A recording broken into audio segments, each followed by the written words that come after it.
Bonsoir, ravi de vous retrouver pour Audition Publique. C'est notre émission tous les lundis soirs en direct sur Public Sénat, LCP Assemblée Nationale et le Figaro Live. On est en direct à la fois pour lancer le débat, faire le point sur les enjeux du moment, mieux expliquer aussi ce qui se passe, les réformes, ça bouge beaucoup, les enjeux du municipal, on va en parler aussi parce que ça se prépare beaucoup dans les états-majors des partis politiques, notamment à droite. Et notre invité ce soir est Guillaume Pelletier. Bonsoir. Bonsoir. Vous êtes député de Loir-et-Cher, vice-président des Républicains, numéro 2 donc de Christian Jacob, si je le fais en simple. Au cours de cette émission, vous allez être interrogé par mes consoeurs des chaînes parlementaires qui vont nous rejoindre tout à l'heure, un député et une sénatrice qui auront des questions précises à vous poser aussi, parce qu'eux, ils sont au cœur de la machine parlementaire, si on peut parler comme ça.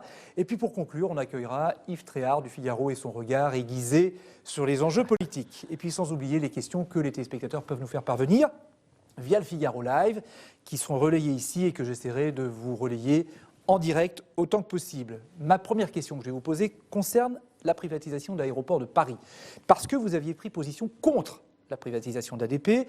La pétition pour l'organisation d'un référendum d'initiative partagée est à peu près à 1 million de signatures, il en faut 4,7 millions. C'est pas évident, les 4,7 millions.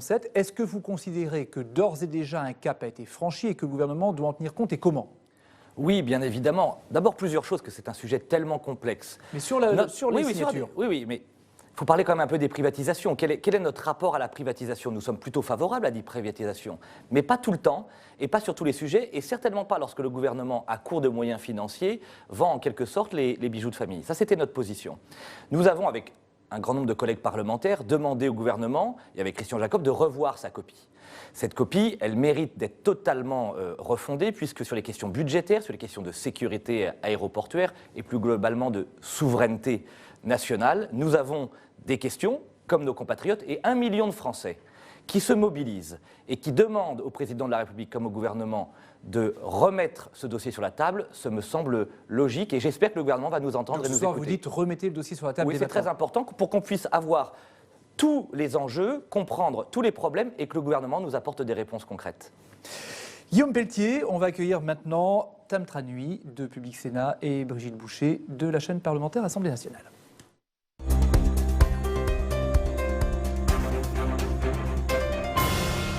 Bonsoir. Bonsoir. On va commencer par, puisque nous sommes sur les chaînes parlementaires et que Public Sénat est partenaire notamment, le Congrès des maires. Oui, le congrès de l'Association des maires de France qui débute cette semaine, un congrès où Emmanuel Macron sera présent demain. L'année dernière, il n'y était pas. Selon les Échos, il va appeler à une union sacrée, à jouer la carte du contact direct avec les élus. Est-ce que vous vous en réjouissez ? Il était temps, et j'espère qu'il s'appliquera d'abord ce mot d'ordre juste, d'union à lui-même. Lui qui incarne depuis le début de son mandat un président de division, de fragmentation des territoires, tant il a abîmé le rapport entre l'État et les collectivités. Depuis le grand débat est passé par là, Guillaume Pelletier. Oui, mais je trouve que sa prise de conscience est tardive, d'une part, et j'espère que demain, il ne jouera pas aux marchands de sable ou d'illusions, et qu'il sera en capacité de faire des propositions très concrètes aux grandes urgences que nous vivons sur la santé, sur la mobilité ou sur le financement des communes rurales. Des mesures très très concrètes. Vous pouvez aller plus loin? Est-ce que vous pouvez nous préciser, vous dire ce que vous attendez? Une mesure précise. Par exemple, la première préoccupation dans nos territoires, confirmée d'ailleurs à l'occasion du grand débat que vous évoquiez à l'instant, c'est le rapport à la santé et à la médecine de proximité. Vous savez que dans nos territoires, nous n'avons plus accès à des médecins généralistes. Eh bien, j'espère que ce sujet va être abordé. Nous avons des propositions concrètes, j'en fais 2 ce soir. Est-ce qu'il va oser avancer sur le cumul emploi-retraite pour tous nos médecins qui sont à la retraite aujourd'hui et qui veulent servir dans les territoires, mais qui ne le peuvent pas parce que leurs cotisations retraite ne leur servent pas? Donc il n'y a pas d'intérêt pour eux aujourd'hui à servir les territoires ruraux. Deuxièmement, je vais même un peu plus loin, avec quelques dizaines de collègues parlementaires, j'ai déposé un texte de loi dont je parle dans mon livre Milieu de cordée, qui vise à réguler la liberté d'installation des jeunes médecins pendant 2 années, comme l'ont fait les Allemands et les Québécois, parce que l'enjeu est tel dans nos territoires qu'on ne peut plus laisser la souffrance de nos compatriotes. Concrète. Guillaume Pelletier, nous sommes à quelques mois des municipales et on le voit sur un sondage, seulement moins d'un maire sur 2 veut se représenter. Est-ce que vous ressentez cette désaffection chez LR et comment vous l'expliquez-vous?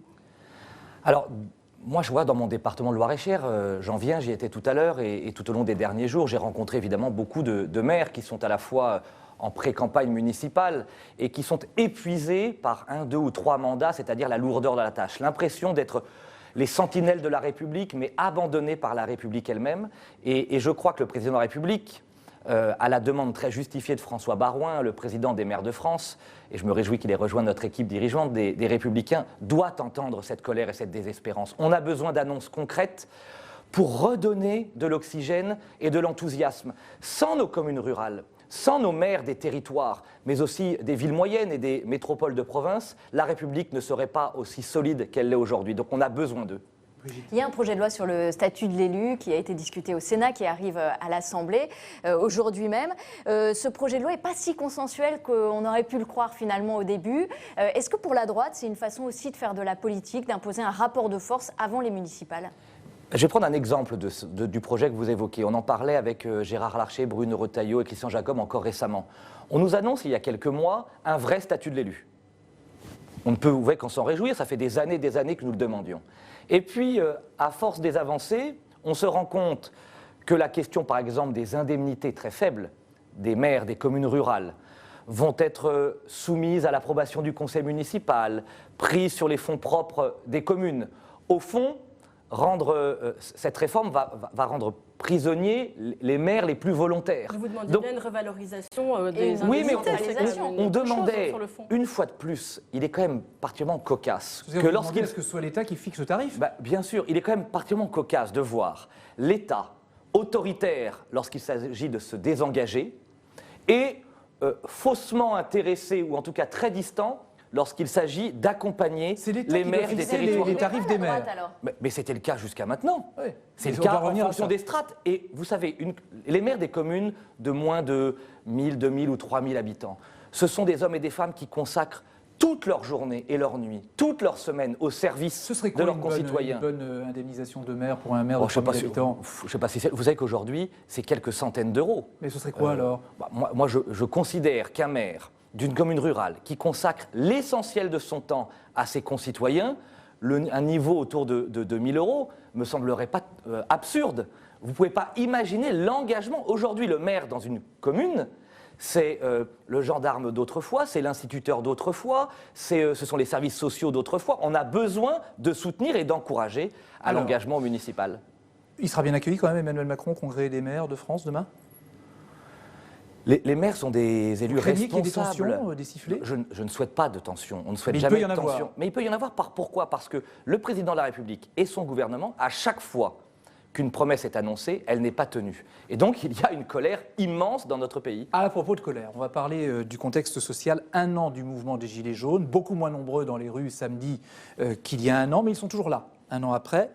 Oui, et il y a un petit peu 2 visions de ce mouvement des Gilets jaunes. Du côté de l'exécutif, on estime que le mouvement est aujourd'hui complètement gangréné par les ultras et c'est pour ça qu'il y a de la violence. Et de l'autre côté, il y a ceux qui pensent que c'est la stratégie policière qui est mise en place qui fait que les manifestations dégénèrent. Ça, c'est plutôt le côté Mélenchon. Vous, où vous trouvez-vous ?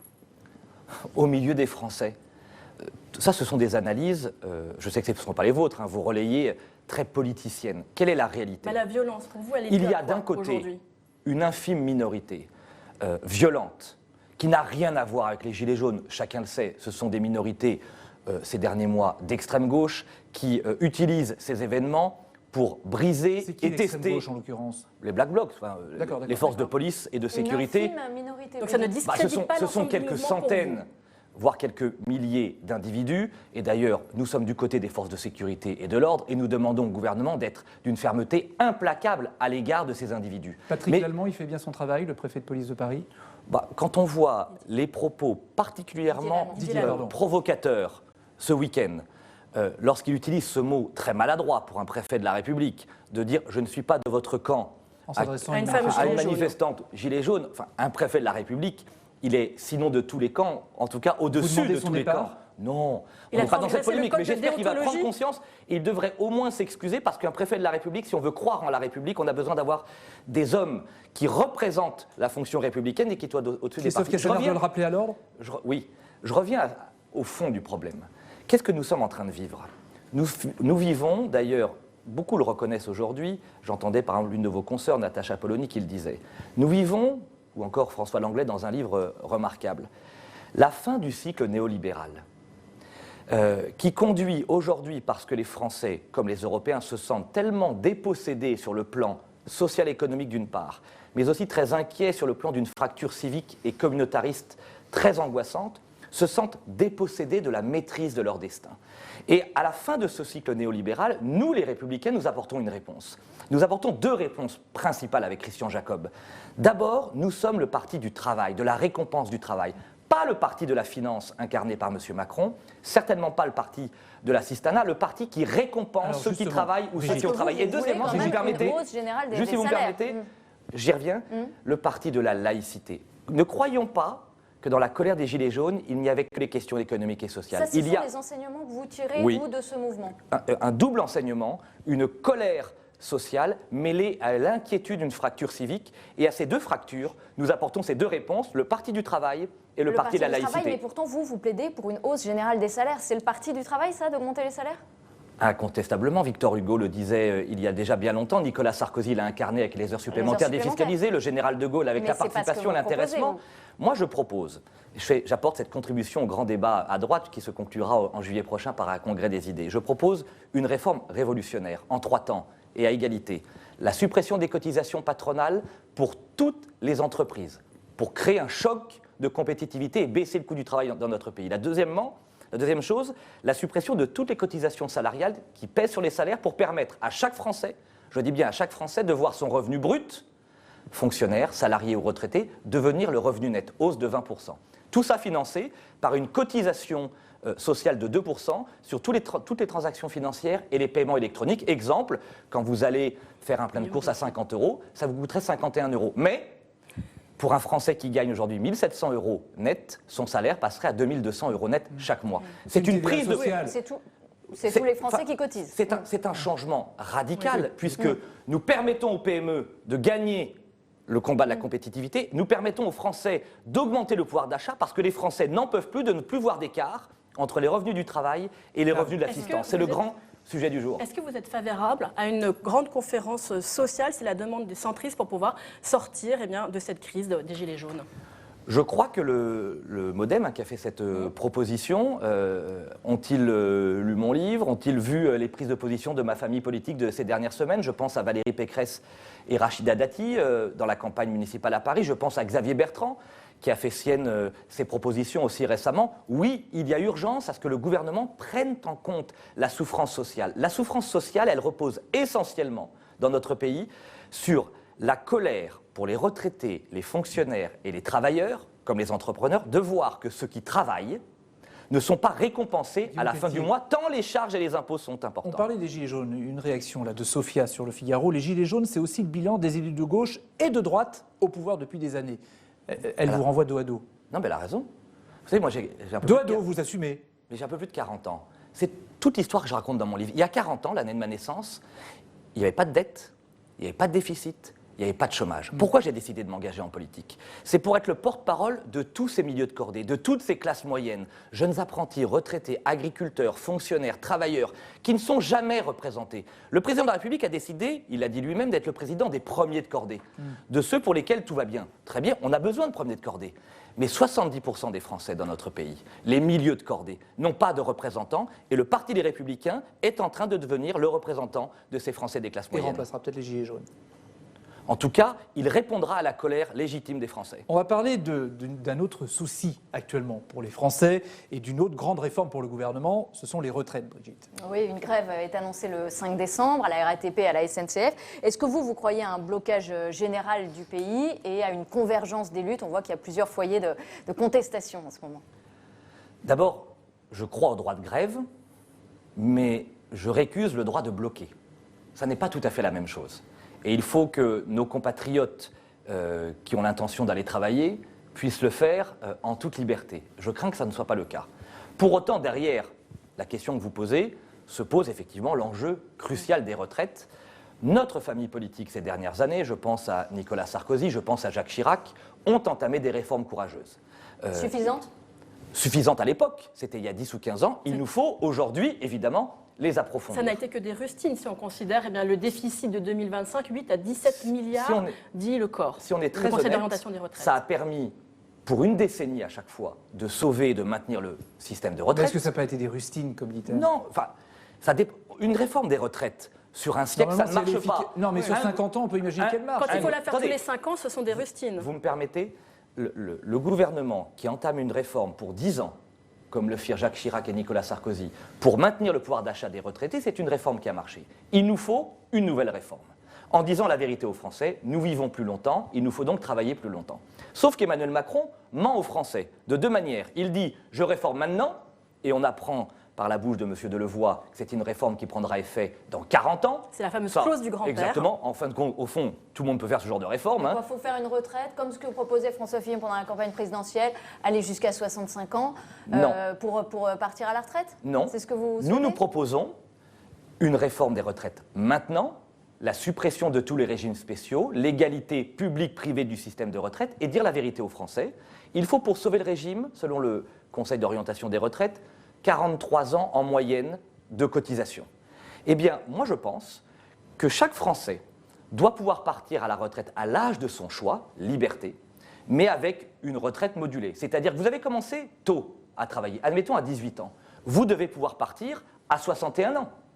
Et même avant, mais avec une retraite moindre, ou si vous êtes encore suffisamment en forme, un peu plus tard, avec une retraite majorée. C'est-à-dire que c'est l'inverse de la réforme d'Emmanuel Macron. Emmanuel Macron dit c'est maintenant, en fin de compte ce sera dans 40 ans, et dit on ne touche pas à l'âge légal. Moi, je considère que l'âge légal de départ à la retraite, il n'a plus aucun sens. Ce qui a du sens, c'est l'âge de liquidation de la retraite à taux plein, que chaque Français connaisse. Au bout de 43 ans, donc. Voilà, chaque Français connaîtra précisément sa retraite à taux plein. Il pourra partir avant ou après, mais il saura jusqu'à quand il faut travailler pour avoir cette retraite à taux plein. Quelle est votre position par rapport à la grève du 5 décembre vis-à-vis des retraites? Est-ce que c'est quand même justifié? Puisqu'après tout, vous n'êtes pas du tout d'accord avec la réforme d'Emmanuel Macron. Si c'est une grève ponctuelle pour demander au gouvernement d'entendre les Français, pourquoi pas? Quand je vois ce qui est en train de se préparer, je sens avec ce que vous appeliez la convergence des luttes, une volonté de bloquer notre pays. Bloquer notre pays, c'est inacceptable. Parce que ceux qui sont pénalisés, ce sont toujours les mêmes, c'est-à-dire les entrepreneurs, les travailleurs, les classes moyennes, les familles monoparentales. Dans la rue le 5 décembre, ce que vous voulez dire. Bien sûr, vous pourriez aller dans la rue, vous, à cette occasion? Non, parce que mon rôle de parlementaire, c'est d'essayer d'aiguiller le gouvernement pour lui faire ouvrir les yeux et avec Éric Woerth, avec Christian Jacob, de faire des contre-propositions. Nous avons un projet de contre-proposition. De retirer la réforme, c'est ce que vous demandez. De la retirer et de présenter une nouvelle réforme aux Français fondée sur 3 piliers: l'égalité, suppression des régimes spéciaux, la justice publique privée et la liberté pour chaque Français de partir à l'âge de son choix avec une retraite à taux plein. On va parler maintenant de la situation dans les hôpitaux, parce qu'il y a un mouvement dans les hôpitaux de grève depuis bientôt 9 mois, et des mesures sont attendues, Tam, dans les jours qui viennent, normalement. Effectivement, de mercredi, Édouard Philippe a annoncé de grandes mesures pour l'hôpital. Vous, qu'est-ce que vous attendez de lui? Quelles mesures voulez-vous pour l'hôpital? Au moins 2. L'une évoquée chez vous, je crois, ce matin par François Baroin, à juste titre, que l'État montre sa considération pour les hôpitaux dans notre pays et les remarquables personnels hospitaliers qui y travaillent, par une reprise de la dette, 30 milliards d'euros, pour envoyer un signal, pour envoyer un signal très fort à l'ensemble de nos compatriotes. L'hôpital devient l'une des grandes priorités dans notre pays, ainsi que les questions de santé. Ça, c'est la part positive. Il faut des efforts. Et moi, ce que je souhaite, c'est que le gouvernement prenne conscience d'un grand enjeu, qui est évoqué par Didier Migaud dans la Cour des comptes, que j'évoque dans mon livre Milieu de cordée. Vous savez combien coûte chaque année à la France la désertification médicale, le fait que nous n'ayons pas accès à des médecins généralistes? 3 milliards d'euros. 3 milliards d'euros par an. Deuxième conséquence, comme nous n'avons pas de médecins généralistes dans nos territoires, que font nos concitoyens? Ils se rendent aux urgences qui sont engorgées et par conséquent qui déséquilibrent le système. Si Édouard Philippe est en capacité d'annoncer, mercredi je crois, une reprise de la dette d'une part, pour envoyer un signal fort à nos compatriotes, et deuxièmement, une réorganisation complète dans nos territoires de la médecine de ville, avec une meilleure rémunération des médecins généralistes, une incitation très forte pour tous nos jeunes médecins. Il y a eu un projet de loi, il y a eu Ma Santé 2022 qui est censé répondre à cette désertification médicale, sauf que ça va prendre du temps pour former, pour créer ces maisons de... Mais le grand problème de ce projet, c'est qu'il propose des maisons J'en ai créé une quand j'étais maire de ma commune. Aujourd'hui, heureusement, elle est pleine. Mais la plupart des maisons de santé sont vides parce que les médecins qui sortent de l'école se mettent systématiquement au même endroit. Et donc, dans nos territoires, c'est le désert médical absolu. La proposition que je fais, c'est une liberté régulée pendant 2 ans. Et je peux vous assurer, comme au Québec, comme en Allemagne, ça changerait radicalement le système. On va continuer à parler santé un peu parce que Brigitte avait une question à propos de l'alcool. Et oui, parce que Didier Guillaume, le ministre de l'Agriculture, s'est prononcé ce week-end pour un taux d'alcool zéro au volant. Est-ce que vous approuvez cette idée? C'est des propos toujours un peu simplistes et démagogiques. Il me semble, et je le dis avec beaucoup d'esprit de responsabilité, un verre de vin, ça fait du mal à quelqu'un? Non mais au volant, non, 0 gramme d'alcool au volant. Un verre de vin. Qu'est-ce qu'il y a derrière sa phrase? Qu'est-ce qu'il y a derrière sa phrase? Vous imaginez le mépris à l'égard de tous les viticulteurs, de tous les agriculteurs dans notre pays? On a quand même beaucoup pris la défense des viticulteurs. Oui. Ça lui a été reproché d'ailleurs. Quand on écoute les représentants viticoles et agricoles aujourd'hui, ils ont assez peu apprécié sa sortie qui semble assez peu équilibrée. Ce que nous disons, c'est qu'il nous faut être intraitable sur la question de la sécurité routière. Évidemment, intraitable.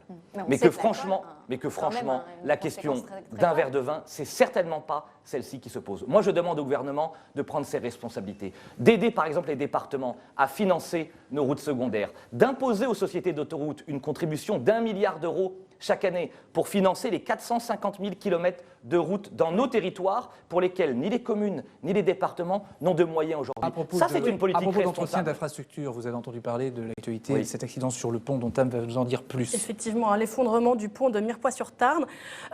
C'est en train de rouvrir tout de même le débat. Est-ce que pour vous, il faut un plan Marshall pour remettre en état les ponts en France? La mission d'information du Sénat sur le sujet avait parlé de 25 000 ponts en mauvais état. Le président de cette mission parle de vraie dangerosité aujourd'hui en France. Bien sûr, nous devons tirer les enseignements de ce drame terrible d'une part, de ce qui s'est passé en Europe. Même si on n'est pas sûr que ce soit lié Bien à sûr, pour ça, l'infrastructure, soyons là, toujours dans ce très cas-là. prudents et attendons les résultats de l'enquête. Il n'empêche, en tant que parlementaire et élu local, je sais combien les départements et les communes ont de grandes difficultés financières compte tenu du désengagement de l'État pour entretenir ce patrimoine. Et la proposition que je fais, elle est encore très concrète. Je viens de l'évoquer. On sait que les sociétés d'autoroutes ont cumulé, selon le quotidien Le Monde, 25 milliards d'euros de bénéfices depuis leur privatisation. J'ai été hostile à l'époque et je pense que nous avions raison. Et le gouvernement avait tort. Oui, mais je l'avais dit à l'époque. Donc la droite a eu tort. Mais oui, parfois. D'accord. Parfois, vous dites vous avez eu raison, vous étiez contre, il y a quelque chose qui n'allait pas. D'autres, vous savez, ce qui compte globalement, enfin, je suis très fier d'être de droite et globalement, mais il y a eu je des suis erreurs, très fier des réformes que nous portons. Il peut y avoir des erreurs et celle-ci, à mon sens, fut une erreur lourde. Je souhaite, pour réparer cette erreur, que le gouvernement, aujourd'hui, en tout cas c'est une proposition que je fais, demande aux sociétés d'autoroutes, dont les profits sont considérables, de mettre chaque année sur la table 1 milliard d'euros qui seraient fléchés vers les départements et les communes pour améliorer l'entretien du réseau routier secondaire. Merci Brigitte, merci Tam d'être venue sur le plateau d'audition publique. Comme tous les lundis, vous êtes fidèle au rendez-vous. Merci beaucoup. Guillaume Pelletier, maintenant on va faire entrer sur ce plateau deux parlementaires qui vont vous interroger. C'est aussi un bon moment parce qu'ils ont aussi des questions à eux. Avec vous allez plaisir. voir.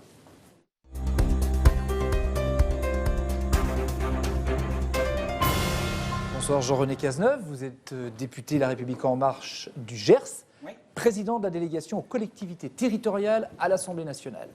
Et Sophie Taillé-Polian, bonsoir. Bonsoir. Vous êtes sénatrice Génération, c'est le mouvement de Benoît Hamon, apparenté PS du Val-de-Marne. Eh bien, vous allez pouvoir interroger Guillaume Pelletier. Peut-être, puisqu'on parlait tout à l'heure des hôpitaux, on va commencer peut-être par les hôpitaux et Sophie Taillé-Polian. Vous aviez une question là-dessus, notamment, et les services publics plus globalement. Oui, parce que c'est vrai que c'est toujours compliqué quand on entend la droite expliquer qu'il faut à la fois baisser les dépenses publiques, baisser les impôts, et puis qu'il faudrait financer les services publics. Alors là, M. Pelletier, je vous entendais parler du fait de mettre en place des politiques de prévention. Très bien, mais ça a un coût. Je vous entendais aussi parler d'augmenter les médecins. Je vous dirais peut-être d'ailleurs que c'est peut-être aussi les infirmières et les personnels, les soignants des hôpitaux qu'il faudrait augmenter en priorité parce qu'eux ne l'ont pas été depuis fort longtemps alors que les médecins sont très bien organisés pour cela vis-à-vis de la sécurité sociale. Donc si vous voulez, il y a quand même tout le temps, et on le voit, moi je le vois régulièrement dans les débats de l'hémicycle du Sénat où la droite sans arrêt parle d'addiction à la dépense publique. Donc je dirais que là, il faudrait quand même un petit peu nous expliquer comment vous allez faire parce qu'on voit bien qu'en fait tout cela, c'est un peu de poudre aux yeux. Quand les gens se mobilisent pour demander de l'argent pour les services publics, vous êtes derrière, mais en réalité, vous souhaitez, je pense que d'ailleurs j'ai lu dans quelques pages de votre livre que j'ai regardé ce week-end, vous souhaitez quand même baisser les dépenses publiques. Alors, réponse. Comment gérer cette contradiction? Deux choses dans votre... D'abord, moi j'essaie de ne pas opposer médecins, infirmières, et je crois que vous avez Enfin, raison. C'est pour ça que j'ai parlé des personnels Non, j'ai hospitaliers. Et dans mon pôle de santé, on a mis à égalité médecins et infirmières. Et je sais combien dans nos territoires ruraux, heureusement qu'on a des infirmiers et des infirmières qui sont le dernier lien sur les questions de santé. Je propose dans mon livre d'ailleurs une revalorisation comme pour le personnel de nos EHPAD. Si vous avez bien lu mon livre, bien sûr que j'essaie d'être un élu responsable et je parle sur quelques pages de la baisse des dépenses publiques avec des propositions très concrètes comme la lutte contre les fraudes fiscales et sociales. Mais si vous êtes honnête, dans ce livre, comme dans les propositions que je fais ce soir, au nom de ma famille politique, ce sont des propositions qui visent à récompenser le travail et l'effort. Non, mais ce n'est pas la question. La question, c'est comment faites-vous pour faire plus de dépenses publiques avec moins d'impôts, en gros? Et en baissant, en baissant les impôts, oui, c'est ça. Voilà, et sans faire de dette, puisque... Je vais vous répondre alors très précisément. Rentrons dans le détail. Les propositions que je fais, d'abord, c'est un plan de baisse de 40 milliards d'euros de dépenses publiques chaque année. Comment? 10 milliards de baisse sur la lutte contre les fraudes fiscales et sociales. Je propose, par exemple, de priver de crédit d'impôt tout fraudeur fiscal récidiviste. Ça me semble une proposition concrète. Selon la Cour des comptes, c'est probablement 10 à 15 milliards que nous pourrions récupérer chaque année avec une politique beaucoup plus ferme sur la question. Deuxièmement, nous l'avons évoqué à l'instant, la réforme des retraites telle que je la propose, c'est probablement environ 10 milliards d'euros d'économies chaque année. Donc il y a bien sûr des économies à faire. Mais à l'inverse d'une autre droite ou d'une ancienne droite, c'est vrai, ma génération, en tout cas, tente d'imaginer dans le prolongement de ce qu'incarnèrent le général de Gaulle, Jacques Chirac ou Nicolas Sarkozy, une droite sociale, populaire et écologique. Ça peut vous surprendre, je l'entends, parce que c'est pas ça nous n'avons pas toujours eu des porte-paroles en ce sens, mais c'est vrai que nous sommes en train d'imaginer une droite nouvelle. Vous voulez baisser les moyens donnés aux retraites alors même qu'il y a une augmentation du nombre de retraités. Donc je ne vois pas comment vous allez maintenir le pouvoir d'achat des retraités. Mais est-ce que vous m'avez bien entendu? Je propose la suppression des régimes spéciaux, 6 milliards d'euros chaque année. Donc vous allez bien baisser des retraites pour beaucoup de gens? Non, la suppression des régimes spéciaux. Oui, donc ça va signifier la baisse des retraites pour ceux qui en bénéficient. Des gens notamment qui ont des régimes spéciaux parce qu'ils travaillent de nuit, parce qu'ils travaillent les week-ends. Pour tout nouvel entrant, il nous semble particulièrement légitime, et je ne sais pas vous comment vous faites dans votre territoire pour expliquer à deux compatriotes que vous avez en face de vous, quelqu'un qui est au public, quelqu'un qui est au privé, quelqu'un qui est dans un régime spécial, quelqu'un qui ne l'est pas, pourquoi depuis 40 ans nous sommes incapables de créer une réforme fondée sur l'idéal de justice? Je vais vous dire, c'est ça la justice sociale. On va passer la parole aussi à votre voisin. La justice, c'est pas forcément de faire comme si tout le monde avait le même travail, parce que les enjeux de pénibilité, d'horaire, etc. jouent beaucoup. Et c'est la raison pour laquelle certains régimes spéciaux se justifient. Et là, on aura, je pense, un point d'entente. Dans la réforme que nous proposons avec Christian Jacob et Aurélien Pradier, l'élément central que j'évoquais tout à l'heure, c'est la question de la pénibilité. Bien sûr que tous les métiers ne sont pas identiques, mais on ne peut pas avoir pour un salarié du privé 50% des 25 meilleures années, et pour un fonctionnaire que j'étais, puisque j'étais professeur d'histoire-géographie comme premier métier, 75% des 6 derniers mois. Il faut de la justice. Jean-René Cazeneuve, avec Jean-René Cazeneuve, on va parler de pouvoir d'achat, parce que vous parliez de ça justement à propos des Français, et de la suppression de la taxe d'habitation. Oui, ce qui s'est passé, Guillaume Pelletier, bonjour. Bonjour. Il s'est passé la semaine dernière un événement assez important, ça vaut le coup pas d'y revenir, c'est la suppression de la taxe d'habitation. C'est la dernière fois que 80% des Français payaient la taxe d'habitation. La taxe d'habitation, on sait que c'est un impôt injuste, oui, dans mon Gers natal, dans ma préfecture, est 2 fois plus importante qu'à Paris. Je peux vous dire qu'on n'a pas 2 fois plus de services à Auch qu'à Paris. C'est une baisse des prélèvements obligatoires, évidemment. C'est un gain de pouvoir d'achat, je crois que c'est de 732 euros par foyer, donc c'est un gain de pouvoir d'achat très important. Cette taxe d'habitation va être compensée auprès des collectivités territoriales, et pourtant, à ma grande surprise, même si c'est une baisse des prélèvements obligatoires. J'ai cru comprendre que longtemps votre famille politique était pour la baisse des prélèvements obligatoires. Vous avez voté contre. Ma question est assez simple. Si un jour les électeurs vous redonnent le pouvoir, est-ce que vous allez recréer la taxe d'habitation pour les Français ?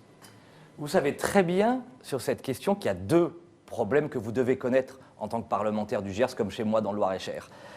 Est-ce que la taxe d'habitation sera vraiment compensée pour garantir la liberté des communes ? Ça fait pas que votre gouvernement, d'ailleurs, que vous soutenez, tous les autres depuis 40 ans, où il y a systématiquement un enfumage. Vous savez très bien qu'il y a quelques jours, par exemple, le gouvernement a annoncé que la compensation de la fameuse taxe professionnelle allait être sacrément diminuée, 230 à 240 millions d'euros. Et les communes, comme les maires, ne sont pas idiots. Ils savent que pour 1 ou 2 ans, ce sera garanti, mais que dans 5 ou 10 ans, il y aura probablement un problème. On faire pareil que ce qu'ont fait les gouvernements précédents, c'est une alerte dont celui que vous avez soutenu. Que j'ai voulu lancer. Deuxièmement, sur la fiscalité, bien sûr qu'il y a trop d'impôts et de taxes en France. Et à ce titre, la suppression de la taxe d'habitation, je le dis avec beaucoup de clarté, est une bonne idée. Donc vous la remettriez pas en place mais, parce que tout est une question d'équilibre. Dans le budget 2019-2020, qu'est-ce qui se passe ? On nous annonce 5 milliards d'euros de baisse d'impôt sur le revenu. Mais on oublie de nous dire qu'avec le gel de l'indexation retraite-prestations familiales, c'est 3 milliards d'euros de baisse du pouvoir d'achat pour nos compatriotes. Avec la question de la hausse des cotisations Agirc et Arco des retraites, c'est 2 milliards d'euros de baisse du pouvoir d'achat pour nos compatriotes. La baisse des APL, c'est 1 milliard d'euros de baisse du pouvoir d'achat pour nos compatriotes. Je veux juste que le gouvernement, quel qu'il soit honnête avec nos compatriotes. Je vous pose la question de Jean-René Cazeneuve. Est-ce que vous remettriez en place la taxe d'habitation si vous reveniez au pouvoir ? Pour ma part, je ne le pense pas. Je pense que pour votre part, mais ce n'est pas la ligne de votre parti. Nous allons trancher, je vous l'ai dit, en juillet prochain à l'occasion d'un congrès des idées. Je pense que tout impôt supprimé est une bonne idée dans notre pays. Sauf que ce gouvernement vend du rêve, ou plutôt du vent, puisque en face de la suppression d'un impôt, pour les Français, il en crée des dizaines et des dizaines. C'est la raison pour laquelle on a eu cette crise des Gilets jaunes, qui ont bien compris, par exemple, avec la hausse de la CSG, combien nos retraités, par exemple, étaient les premiers pénalisés. Sophie Taillé-Polian, vous vouliez aussi interroger Guillaume Pelletier sur le chômage, les allocations chômage notamment. Écoutez, oui, parce qu'on entend beaucoup de choses se dire sur finalement l'assistanat. Alors je vois que c'est un de vos grands credos, l'assistanat, et vous d'ailleurs vous dites tout à l'heure, vous défendez 70% des Français, les 30 autres pourcents visiblement ne valent pas que vous les défendiez. Bien, moi je pense qu'il faut les défendre aussi. Et notamment lorsqu'ils sont victimes d'un système extrêmement puissant qui s'abat contre eux, et celui de la précarité, de la précarisation du travail et aussi de la raréfaction du travail. Or, ce que je vois aussi dans vos propos, c'est le fait que vous dites « il faut remettre les gens au travail », etc. Mais on entend tout le temps parler des fameux emplois non pourvus. Ils sont au nombre de 300 000. Il y a 5 500 000 personnes inscrites à Pôle emploi, sans parler de celles qui ne sont pas inscrites, qui ont, je dirais, ne voient plus l'utilité, puisque Pôle emploi ne les reçoit pas, puisqu'il n'y a pas assez d'agents, etc., etc.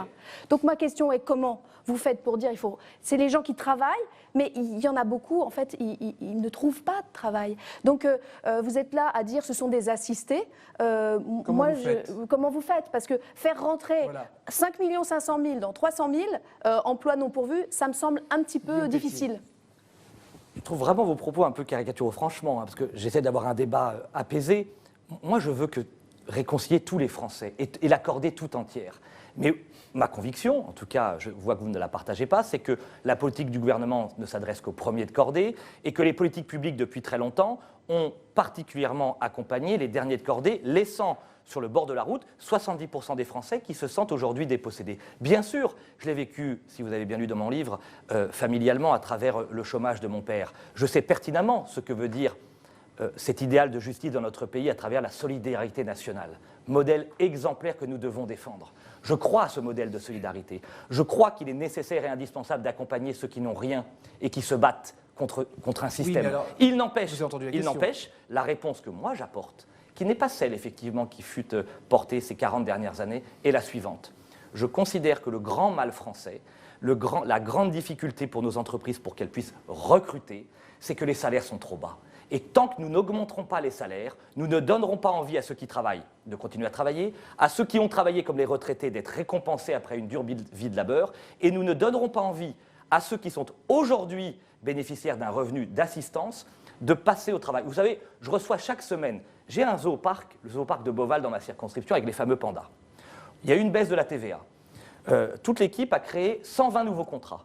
Il y a encore 80 contrats disponibles malgré 1 millier de chômeurs dans ce territoire. Pourquoi? Toutes les personnes que je reçois me disent la même chose. Monsieur le député, on n'acceptera pas ce travail d'abord parce qu'il n'est pas assez payé et parce qu'aujourd'hui, en cumulant les revenus de l'assistance, franchement, l'intérêt d'aller travailler est faible. Eh bien, c'est un électrochoc que je veux créer en disant à tous les Français, si vous allez travailler, vous serez bien mieux récompensés que nous l'avez été jusqu'à maintenant. Jean-René Cazeneuve, je me tourne vers vous parce qu'il y a un autre sujet dans l'air du temps en ce moment. C'est une proposition qui vient de vos rangs. Ce sont les questions autour des listes communautaristes pour les élections municipales. Et ça vous interpelle et ça vous suggère une question à Guillaume Pelletier. Oui, on est à la veille du Congrès des maires, qui est un événement extrêmement important. Vous l'avez dit tout à l'heure, je suis d'accord avec vous, le maire, c'est le pilier de la République, on a absolument besoin de le conforter. Et là, on parle d'un seul coup de liste communautaire. Et je voudrais comprendre, parce que la loi aujourd'hui permet d'éviter ce qui pourrait être dans une campagne électorale, tous les propos homophobes, xénophobes. La loi aussi condamne les propos qui ne respecteraient pas les valeurs de la République. La loi permet aujourd'hui de condamner des élus qui ne respecteraient pas la laïcité, par exemple, dans l'exercice de leur mandat. Donc la loi fait un certain nombre de choses. Deuxième remarque, c'est que comment on identifie une liste communautaire? Vous imaginez toutes les communautés qui existent en France, vous imaginez bien que personne ne va se déclarer en disant « mais écoutez, moi je suis une liste communautariste et je vais évidemment ne pas respecter la laïcité en France ». Est-ce que ça veut dire qu'il faut faire un contrôle préalable des candidats? Enfin, on met le doigt dans quelque chose qui me paraît, d'un point de vue républicain, extrêmement difficile. Alors ma question, elle est simple. Est-ce que pour quelque chose qui n'est, à mon avis, absolument pas applicable, et je ne suis pas naïf du tout sur ces questions-là, est-ce que vous n'êtes pas en train d'agiter le chiffon rouge du communautarisme? Et puis comment on définit les listes? On y reviendra. On va être très précis. Vous savez, si Bruno Retailleau, Gérard Larcher, Xavier Bertrand, François Barouin, moi et quelques autres, nous faisons cette proposition, c'est dans un esprit responsable, parce que nous sommes lucides sur l'un des grands enjeux de notre temps, que même Olivier Faure, d'ailleurs le nouveau premier secrétaire du Parti socialiste, évoque ce matin dans les colonnes d'un quotidien. La laïcité dans notre pays est menacée. Et notre adversaire, je le dis dans la sérénité mais avec autorité, oui, c'est l'islam politique. Donc ce sont des listes communautaristes islamiques, c'est ça? Je pose ce premier problème et j'apporte la réponse. Parce que, bien sûr que le communautarisme de sécession qui nous menace aujourd'hui est plutôt lié à l'islam politique. Mais nous voulons combattre tous les communautarismes. C'est-à-dire lesquels autres? Mais lesquels autres? Comment? Il peut y avoir des entités communautaires de dérive sectaire. Vous savez que ce n'est pas simplement sur le plan religieux. La proposition... Régionaliste? Non, la proposition que nous faisons est la suivante. C'est de dire pourquoi ne pas demander à chaque candidat à une élection et à chaque parti politique de s'engager autour d'une charte de la laïcité fondée sur 3 piliers. La reconnaissance de la liberté de culte et de conscience dans notre pays, c'est-à-dire que chacun a le droit de pratiquer ou de ne pas pratiquer une religion. Deuxièmement, la reconnaissance absolue de l'égalité entre les hommes et les femmes, principe sacrément attaqué dans un certain nombre de nos territoires et de nos quartiers ou de nos hôpitaux. Troisièmement, redire ce principe d'évidence que nous partageons tous, les lois de la République sont au-dessus de toutes les convictions religieuses. Ma conviction, notre conviction, c'est qu'à travers cette charte de la laïcité, nous pourrions envoyer un signal à nos compatriotes. Nous sommes lucides sur le problème, et si jamais, une fois aux responsabilités ou élu, une formation ou un candidat ne respectait pas ces critères, on pourrait suspendre le financement du parti politique en question, c'est possible dans la loi, comme vous l'avez dit, ou de suspendre l'élu en question. Vous savez que la République peut, dans des cas exceptionnels, suspendre un élu dans l'exercice de ses mandats. J'ai une question, parce que le parti Les Républicains n'est pas trop pour l'égalité femmes-hommes, puisque vous présentez toujours beaucoup plus de candidats hommes. Oh, Donc, vous savez, si vous avez bien regardé notre j'ai nouvelle bien équipe regardé, dirigeante, ouais. Christelle Ouais, Morancet, mais là, présidente de la région Pays de la Loire, Sophie Gauguin, première vice-présidente Citez-moi de la des femmes. région Je ne dis pas que vous Normandie, n'en avez pas, mais- Émilie Bonivard, Valérie Beauvais et tant d'autres. je ne suis pas sûre Oui, que non. dans vos pratiques... Rejoins-les. Vous savez, lisez bien, je pense que vous n'avez pas lu le livre. Je Lisez pense bien que le regardez livre sur bien vos l'égalité élus. salariale homme-femme, sur l'égalité homme-femme que nous portons et que Jean-Luc nous voulons Cazeneuve, incarner. voulez-vous Je interroger. crois que- moi, je suis assez d'accord avec ce que vous dites, mais je crois que tout ce que vous dites est possible aujourd'hui. La loi permet de lutter contre ces dérives. Je ne suis pas certain qu'il faille rajouter quelque chose. Alors peut-être il faut faire une déclaration de bonne conduite, peut-être une charte de bonne conduite, mais Un discours du rentrer, président de la République, peut-être? peut-être un discours du président de la Ce serait République. bien, je mais pense, oui. Pour annoncer que sur ces critères, nous ne tergiversons plus. Mais nous sommes Parce tous qu'il y a une inquiétude dans intransigeants. notre pays. Nous sommes tous intransigeants par rapport à ça. Moi, je veux dire que moi, je préfère le combat des idées, d'accord, à cette sorte de censure qui aurait lieu en amont de la constitution des listes. Mais là, je pense qu'on n'est pas du tout là où il faut pour notre République. Qu'est-ce que vous lui répondez? Non, mais j'entends la. Moi, je Un crois que. contrôle a posteriori. Moi, je c'est-à-dire que si pense des que le- propos Ah sont non, tenus. non, mais si on va empêcher les listes, il faut bien en amont les empêcher. Donc ça veut Oui. dire qu'il faudrait faire un contrôle. Donc vous êtes Donc vous conseiller préférez- municipal et je ne sais pas ce qu'il va falloir faire. Il va falloir passer un test. Oui, c'est vrai que c'est flou. Mais vous rigolez. Non, mais sur la mise en pratique. Mais c'est très simple. Sur la mise en pratique. Vous savez comment ça se passe dans notre République quand on veut être candidat? On va déclarer sa candidature en préfecture. Oui. On apporte un certain nombre de renseignements. Avec Il un état suffirait, civil, bon, il voilà. suffirait d'y ajouter la charte de la laïcité signée. Par les candidats. C'est un engagement qui permettrait Par de les manière candidats, pas par les partis politiques. par chaque candidat, et ça permettrait à la justice, de manière immédiate, en cas de non-respect, de sanctionner ou de suspendre le candidat. On va arrêter de se raconter des histoires. Ça fait des décennies que nous sommes naïfs et lâches sur le sujet. Nous mesurons ce qui se passe dans nos hôpitaux quand des hommes refusent d'être auscultés par des femmes et des femmes par des hommes. Nous mesurons ce qui se passe dans les écoles de la République lorsque des professeurs n'arrivent plus à enseigner la Shoah à nos élèves. Nous mesurons les attentats, nous mesurons le communautarisme rampant, nous mesurons le fait que des femmes ne puissent plus rentrer dans des brasseries ou des restaurants, dans des quartiers populaires, parce que ce sont des femmes, ces dérives sont inacceptables. Et le rôle d'un élu de la République, en tout cas de ma génération, c'est de dire que l'islam politique est notre adversaire et que la République est aujourd'hui testée, ne doit pas céder. Sophie Taillé-Polian, vous vouliez évoquer un autre enjeu du moment, évidemment, c'est l'environnement, l'écologie principalement, parce que c'est l'aspect manquant, semble-t-il, quand vous avez lu le Écoutez, livre de oui, Guillaume et puis Pelletier. je vois un petit peu les déclarations. Monsieur Pelletier fait beaucoup de social, bon, du social à la sauce libérale, hein, c'est-à-dire la méritocratie, voilà, À c'est droite, le on dit que je suis milieu de anti-libéral, on dit que je suis Cordier. libéral, bon. Ah non, mais chacun a ça. Moi, j'ai mon analyse sur vos propositions, et c'est vrai que c'est quand même toujours beaucoup. On vous donne le minimum, et puis après, débrouillez-vous hein, dans la grande compétition. Mais je pense effectivement que sur les questions environnementales, je ne comprends pas. Enfin, j'ai l'impression quand même que vous ne mesurez pas les défis qui sont face à nous, et que les propositions que vous faites sont en deçà. Et donc, je vous propose de nous en dire plus. Bien sûr. Alors, franchement, j'y reviens avec beaucoup un petit clin d'œil. Je vais vous donner mon livre et vous le dédicacer parce que vous ne l'avez pas lu. Il y a plusieurs pages sur l'écologie et je vais. On peut pas tout Non, lire mais et sur tout en l'écologie, vous ne entier, pouvez pas dire qu'on n'en parle pas. Vous êtes excusé on aussi, a, allez. on a franchement, Il vient de sortir, de Georges Pompidou à Nicolas Sarkozy, du premier ministère de l'Environnement au Grenelle d'environnement, ma famille politique. Non, mais et sans aujourd'hui. doute- Non, mais là, Non, mais là. attendez. Là, les- On ne peut pas dire vous n'avez rien fait. Déclaration de principe. Non, c'est pas direct. bien, Non. mais là, il faut des actions. C'était du là. concret. Deux propositions concrètes. Je pense que c'est rare de faire autant de propositions en une heure. Du concret. Je propose deux choses, moi. Je propose d'abord un tribunal climatique international pour juger les multinationales Je sais. polluantes au niveau international, Là, vous êtes qui d'accord est avec ça en Amazonie ou dans l'autre Sophie poumon vert. Taillé-Polian est d'accord avec Vous vous. voyez Donc qu'on vous a des pourriez voter propositions. ensemble là-dessus. Oui, nous avons proposé effectivement Vous voyez qu'on a des propositions le fait convergentes. de mettre en place Parce que- l'écocide au niveau Exactement. En Amazonie. international et européen. Comme au Congo, deuxième poumon vert de notre planète, il y a des dérives absolument inacceptables et c'est ce que je reproche au gouvernement actuel, c'est de s'en prendre fiscalement aux petits, aux citoyens et d'être très lâche avec ceux qui polluent, c'est-à-dire quelques États et multinationales qui ne respectent rien des accords Vous de pensez Paris à et de l'huile de Kyoto, palme et Total? entre autres. Non, pourquoi- Deuxième- Vous savez pourquoi je vous dis ça? Oui, Parce que j'ai- l'huile de palme, c'est quand même les Républicains qui ont voté pour que l'huile de palme soit toujours dans les carburants. Bah, Donc, c'est pas mon cas. Et la nouvelle génération à droite est en train, de manière très concrète avec cette proposition, et je vais en faire une seconde tout de suite, d'incarner une écologie sociale. C'est-à-dire pas une écologie contradictoire avec le pouvoir d'achat, une écologie qui se réconcilie avec le pouvoir d'achat. Comment? Je fais deux propositions. Je propose la gratuité de la carte grise pour tous les véhicules propres, comme vient de le faire Xavier Bertrand dans sa région, et je propose la TVA à 0% pour toute vente d'un produit frais par un agriculteur à un consommateur. Ça, c'est du concret. Ça, c'est de l'écologie Attendez, Sophie enracinée. Taillé-Polian, Ça, c'est de elle l'écologie se sociale. visiblement. C'est dans mon livre. Il manque Et 35 aujourd'hui- milliards d'euros chaque année, ça se cumule, hein, pour que nous puissions uniquement répondre à nos engagements pris à Paris à la COP21. Donc, je suis bien d'accord, très bien, la carte grise, parfait. Mais enfin là, c'est un autre niveau que se joue la question. Sur l'écocide, très bien, mais entre les deux, il y a quand même une capacité de notre pays qui doit investir massivement. Et encore une fois, j'y reviens, avec vos Investir baisses, dans la transition écologique, avec si vous vos voulez. baisses d'impôts, avec vos baisses de dépenses publiques, voilà. Et vos propositions-là ne sont Une pas, réponse rapide et après, à Jean-René la Cazeneuve. mesure du problème. Excusez-moi. Ah bah, si vous pensez que créer un tribunal climatique international, gratuité de la carte grise, TVA à zéro non, pour tous ça nos finance agriculteurs pas les en circuit de investissements nécessaires, proximité, monsieur.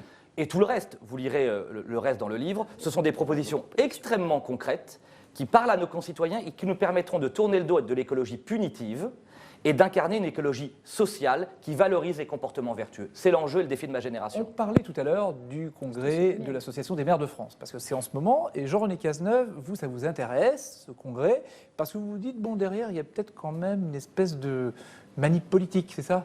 Oui, alors ce qui me met peut-être mal à l'aise, c'est que, contrairement à ce que vous avez dit tout à l'heure, si je peux me permettre, vous avez dit que le président de la République ne tenait pas à ses engagements. C'est bien quelque chose qu'il a fait vis-à-vis des collectivités territoriales, c'est qu'il a tenu ses engagements. Donc on a maintenu les dotations financières, alors qu'elles avaient fortement baissé auparavant. On a arrêté ce bricolage institutionnel, la loi NOTRe, la loi MAPTAM, etc. On a stabilisé l'organisation territoriale. On a même, avec la loi engagement et proximité qui est discutée en ce moment à l'Assemblée nationale, remis le maire au centre de l'intercommunalité. Donc on fait beaucoup de choses et c'est normal parce que les maires sont des éléments très importants dans notre République. Et puis pourtant, il y a une hostilité quasi systématique des associations, alors de certaines associations. Et en fait, quand on creuse, de présidents de certaines associations. Et c'est là que je suis un peu gêné. Association Voilà. d'élus, parce que là, je suis un petit peu gêné. Et je me demande, et quand je vois les déclarations politiques et des écuries présidentielles qui sont quelque part en train de se mettre en place, je me dis, est-ce qu'il n'y a pas un malaise là? Et est-ce qu'il ne faudrait pas que les associations d'élus jouent leur rôle d'association d'élus à la veille du Congrès et ne deviennent pas des écuries présidentielles? Vous visez François Baroin quand vous dites ça? Peut-être. Alors François Baroin... Peut-être ou certainement? Non, mais entre autres. Mais c'est pas moi, ce sont les observateurs qui... François Baroin qui a toujours été plutôt dur avec vous. Il y a quelques années, il vous a traité un peu de tous les noms, de subordonnés de Buisson, de faire de la télé-réalité, etc., etc.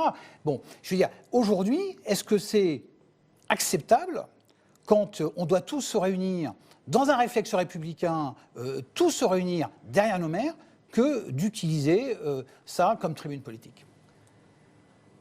Moi, je m'entends très bien avec François Baroin, Dominique Bussereau, Renaud Muselier, Hervé Morin. Qui a instrumentalisé, méprisé les maires de notre nation ces dernières années à travers une polémique, vous vous en souvenez, Balance ton maire, extrêmement maladroite.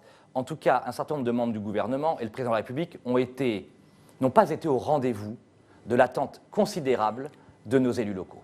Et il est légitime que des présidents démocratiquement élus, François Baroin est le président choisi par les maires de France. Absolument. Dominique Bussereau l'est par les présidents des départements de France. Hervé Morin et Renaud Muselier le sont par les présidents des régions de France. Oui, la vérité, c'est que la France des territoires et des provinces, elle appartient aujourd'hui à la droite républicaine parce que nos concitoyens voient bien qu'entre le macronisme qui prône une forme de dérégulation, de capitalisme financier et de mépris des territoires d'une part, C'est faux. et le populisme des extrêmes, nous essayons d'inventer et d'imaginer un chemin de crête, étroit certes, mais qui garantit l'unité de la Pour République reprendre- et les représentants Pour dans nos reprendre la question territoires. de Jean-René Cazeneuve, l'Association des maires de France n'est pas une filiale des Républicains.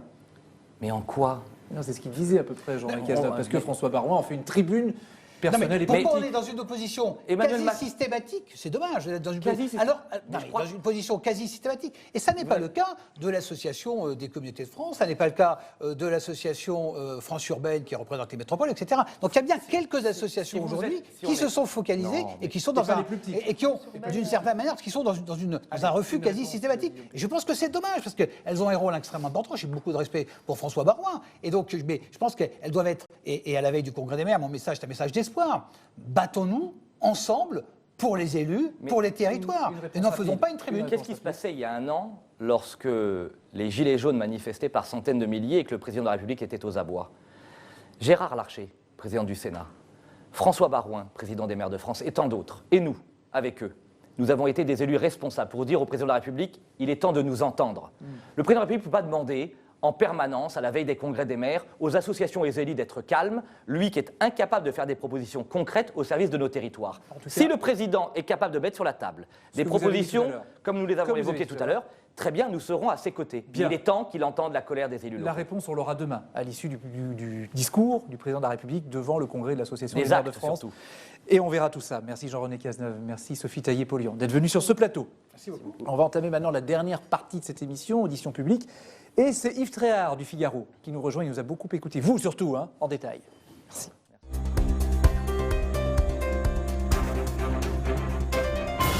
Bonjour Yves, à vous le débriefing. Bonjour Francis, bonjour Guillaume Pelletier. Alors je vous ai écouté avec beaucoup d'attention et alors le propos liminaire que vous avez eu sur le président de la République, vous avez dit j'aimerais bien qu'il fasse l'union avec lui-même.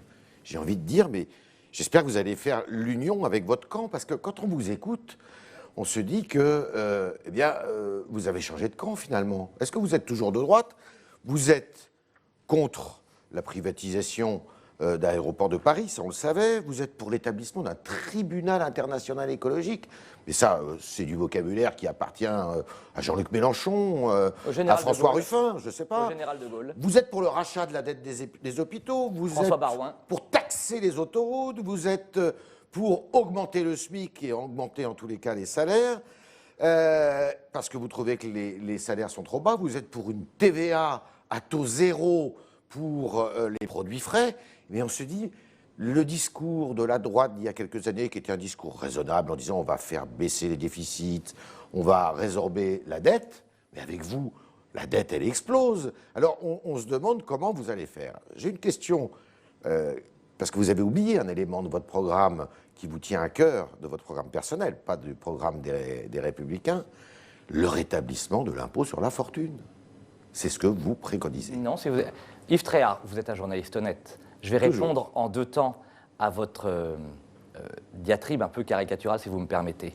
Si vous m'avez bien écouté pendant cette émission, j'ai parlé d'une baisse de 40 milliards des dépenses publiques chaque année. Oui, mais on Vraie fait comment? En faisant la chasse aux abus, Pas comme du tout le tout. monde. Où j'ai expliqué sur les fraudes sociales et fiscales, Oui, sur la oui. réforme des retraites, sur une allocation sociale unique, tant de propositions très concrètes. Donc ça c'est de droite.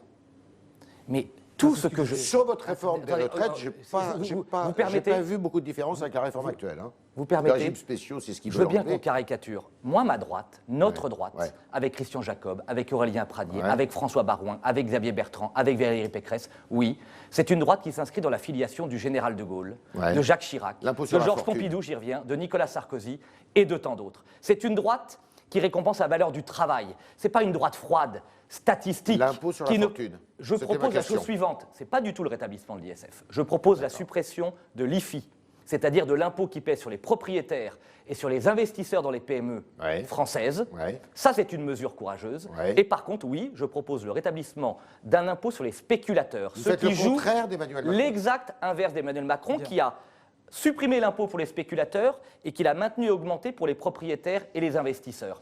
La droite que nous défendons et que nous incarnons, oui, ça n'est pas la droite de l'argent et de la finance. C'est la droite des droite petits du travail, propriétaires. de l'effort, du mérite, des D'accord. classes moyennes, des artisans, des commerçants, des entrepreneurs. C'est la droite de la France Quand on- silencieuse et majoritaire.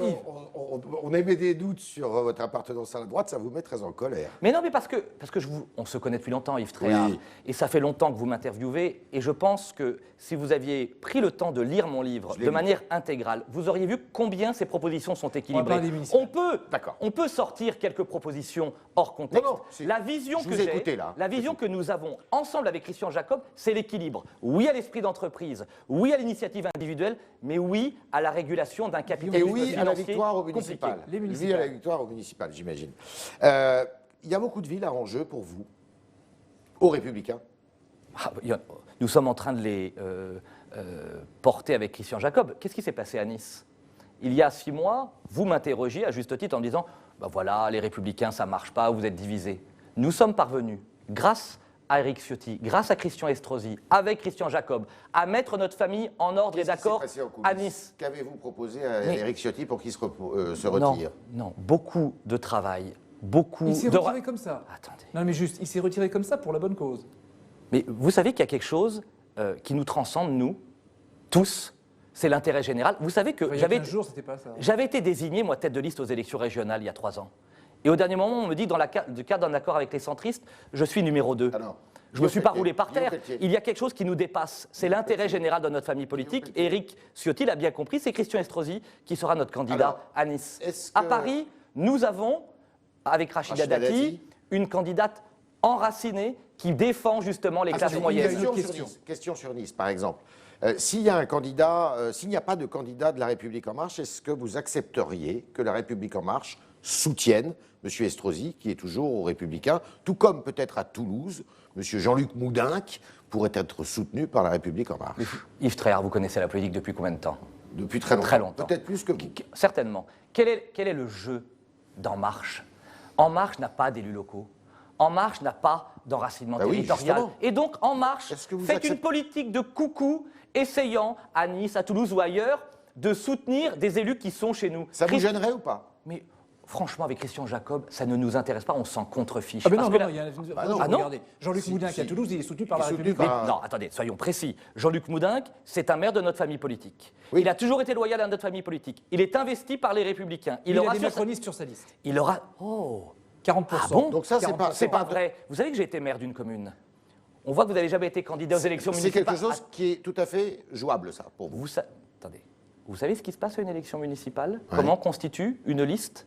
Vous croyez que c'est les options partisanes qui l'emportent sur les options d'intérêt du Locaux, territoire? local. Sur ma liste en 2014. Et chacun connaît mes convictions enracinées de droite. Vous croyez que j'avais que des adhérents des Républicains? J'ai ma réponse. Non. Donc, c'est nous pas avons, incompatible.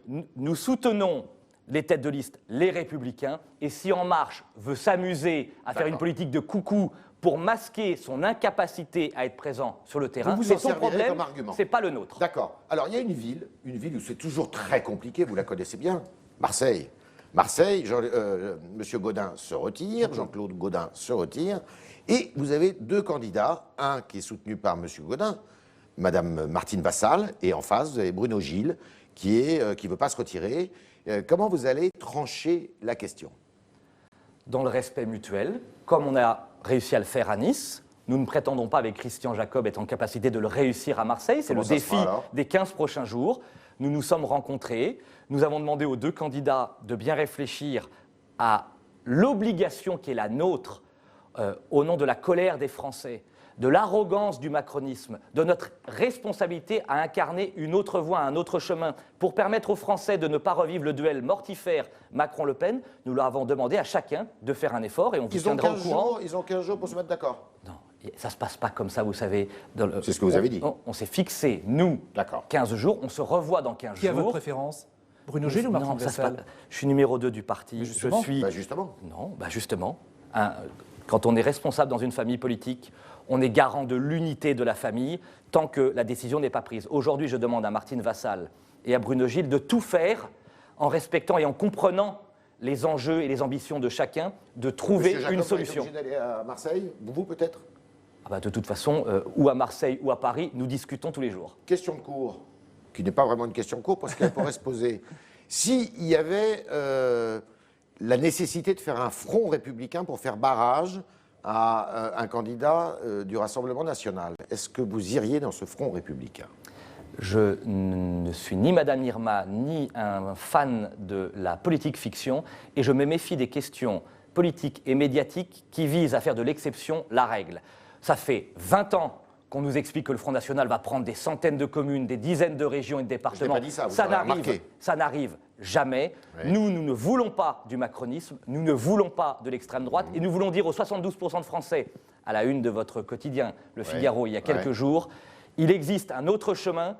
Vous n'aurez pas à revivre Macron-Le Pen en 2022. Ce chemin, Vous il est souvenez- fondé Il reste 30 secondes. autour de la famille des Républicains Vous vous et de souvenez- notre alliance de la vous vous droite et du souvenez centre. souvent, sans doute, des élections régionales de 1998, qui ont fait beaucoup de mal à la droite. Et de 2015, Voilà. où nous avait dit que Madame Deux questions pour les vous. deux Non, Le non, Pen il nous prendraient reste une une région. seconde. Une question pour finir. Et une réponse rapide. François Barouin, candidat pour la présidentielle de 2022?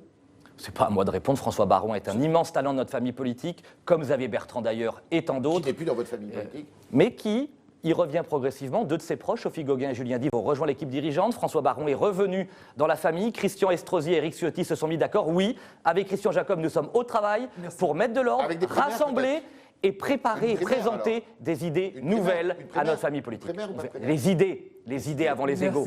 Merci Guillaume Pelletier d'être venu Merci. dans Audition Publique. N'oubliez pas que vous pouvez retrouver cette émission sur Figaro Live, sur les comptes Twitter de LCP Public Sénat. Bonne semaine, merci et à lundi prochain.